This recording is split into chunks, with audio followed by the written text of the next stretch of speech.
আমার একটি জরুরি আহ্বান সমস্ত মুসলমান ভাইদেরকে আমি জানাইতেছি যে কাদিয়ানি একটা ইসলাম ইমান বিধ্বংসী একটি চক্র। এর থেকে আপনাদের ইমানকে সবাই হেফাজত রাখেন। খবরদার আপনারা দুনিয়ার হীন স্বার্থের জন্য, দুনিয়ার কিছু পয়সা টাকার জন্য বা কোনো আর্থিক সাহায্য এর জন্য আপনাদের ইমানকে বিক্রি করেন না তাদের কাছে। খবরদার, তারা কিন্তু ইসলামের দুশমন, আল্লাহর দুশমন, নবীরও দুশমন। তারা মুহাম্মদ সাল্লাল্লাহু আলাইহি সাল্লামকে শেষ নবী মানে না।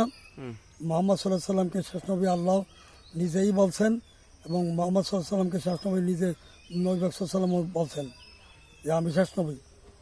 আল্লাহ বলছেন যে এই শেষ নবী, এরপর কোন নবী আসবে না।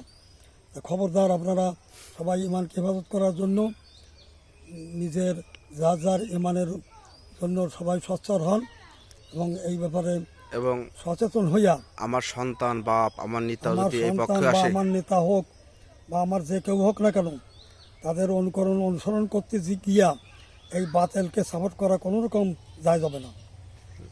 এই বাতিলকে প্রত্যাখ্যান করতে হবে, বাতিলের থেকে দূরে সরে থাকতে হবে এবং অন্য মানুষকেও দাওয়াত দিয়া ফিরে রাখতে হবে। এটা যদি আমরা রাখি বা করি, আমরা জেহাদে সব পাবো।